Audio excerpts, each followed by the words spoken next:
প্রিয় সুধী, প্রীতি ও শুভেচ্ছা রইল। আজকে আমি বাংলাদেশের ইতিহাসের সবচেয়ে গুরুত্বপূর্ণ একটি অধ্যায় 1971 সালে যারা মুক্তিযুদ্ধ করেছেন তাদেরকে নিয়ে একটু কথা বলতে চাই। বিষয়টি অনেকের কাছে মনে হতে পারে বহু চর্বিত চর্বণ। না, আমি একটি ভিন্ন আলোকে নতুন প্রজন্ম এবং যারা রাজনীতি করেন, যারা রাজনীতি নিয়ে কথা বলেন, যারা বিভিন্ন অ্যাসেসমেন্ট করতে চান যে মুক্তিযোদ্ধারা ডান দিকে বাম দিকে উত্তর দক্ষিণ পূর্ব পশ্চিম দিকে এত ছুটাছুটি করছে, তাদের সম্পর্কে একটা ধারণা দিতে চাই। অলি আহমদের মতো মুক্তিযোদ্ধা কেন জামাত বিরোধী থাকা সত্ত্বেও আবার নতুন করে জামাতের সাথেই তাকে সমঝোতা করতে হলো? এক। দ্বিতীয়ত, আপনারা জানেন মেজর আখতারুজ্জামান সাহেব, তিনি তো সরাসরি জোটে নয়, এই বিএনপির সাবেক এই এমপি, দুইবার তিনি পাশ করেছিলেন বিএনপির ধানের শীষ মার্কা নিয়ে।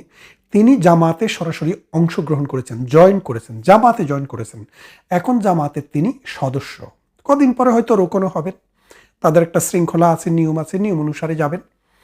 তা এখন এই যে আপনারা দেখছেন মুক্তিযোদ্ধাদেরও ডান দিকে মুখ, এর কারণটা কি? এটা কোত্থেকে এসছে, কিভাবে এসছে, তার একটু বিস্তৃত জায়গা যদি আমরা একটু দেখি তাহলে আমরা বুঝতে পারবো।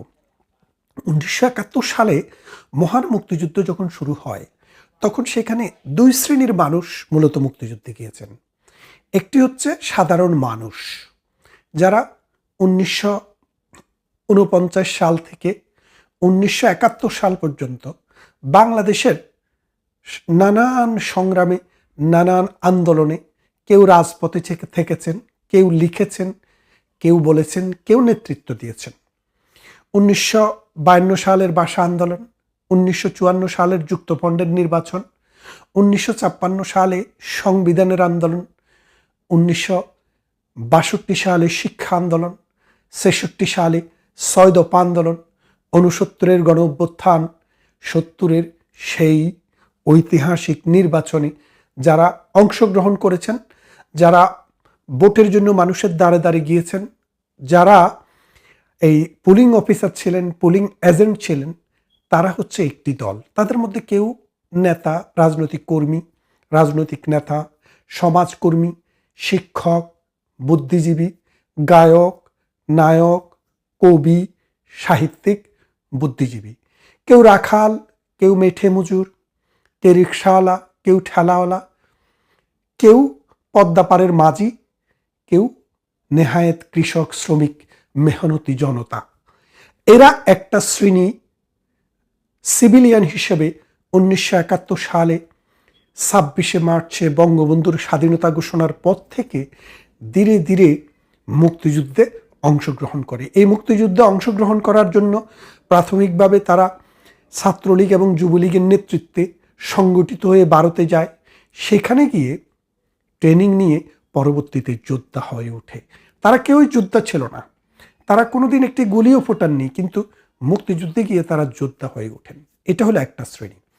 আরেকটা শ্রেণী হচ্ছে যারা পাকিস্তানের আর্মিতে চাকরি করতেন, পুলিশে চাকরি করতেন, সেনাবাহিনী, নৌবাহিনী এবং বিমান বাহিনীতে চাকরি করতেন, অথবা আনসার হিসেবে কাজ করতেন। এই শ্রেণীর মানুষরা 1971 সালের 26শে মার্চের কালোরাত্রির পর অনেকেই পুলিশ থেকে পালিয়ে মুক্তিযুদ্ধে অংশগ্রহণ করেছেন, অনেকে আর্মি থেকে পালিয়ে মুক্তিযুদ্ধে অংশগ্রহণ করেছেন, অনেকেই আরও নানান চাকরি থেকে, পাকিস্তানের জব থেকে মুক্তিযুদ্ধে অংশগ্রহণ করছেন। এই মুক্তিযুদ্ধে অংশগ্রহণ করার জন্য তারা ভারতে চলে যান, সেখানে আশ্রয় নেন, সেখানে ট্রেনিং নেন।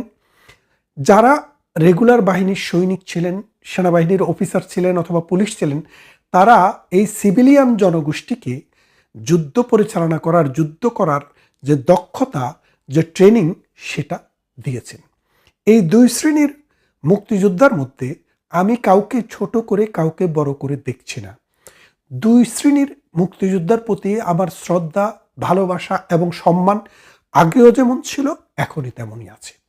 কিন্তু এই দুইটা শ্রেণীর মধ্যে আপনি যদি একটু গভীরভাবে দৃষ্টি নিক্ষেপ করে দেখেন, ঐতিহাসিকভাবে যদি আপনি একটু খবর নেন, বই পুস্তক পড়ে দেখেন, এবং আপনার যদি আজকে স্বাধীনতা উত্তরকালে আপনার যদি জন্ম হয়, সেই জন্মের পর থেকে বাংলাদেশের মুক্তিযোদ্ধাদের মধ্যে যে ক্লাসিফিকেশন দেখছেন তাদের, তাহলে আপনার দৃষ্টিভঙ্গিটি আমার দৃষ্টিভঙ্গির কাছে আসবে।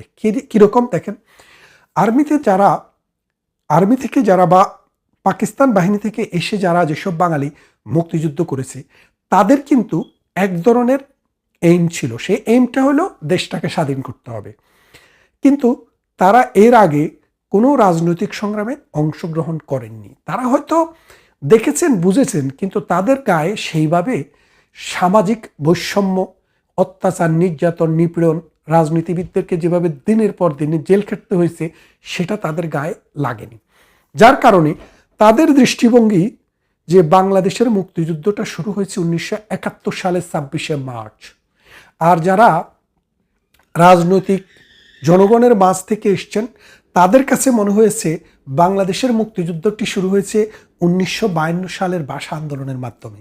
অর্থাৎ এই ভাষা আন্দোলনে আমাদের দাবিটি যখন তারা শ্রদ্ধার চোখে দেখেনি, মেজরিটি অর্থাৎ তখনও বাংলাদেশে 56% মানুষ, পাকিস্তানের 56% মানুষ বাংলায় বসবাস করত, এবং তাদের 56% মানুষের ভাষা ছিল বাংলা, আর মাত্র 13% মানুষের ভাষা ছিল উর্দু।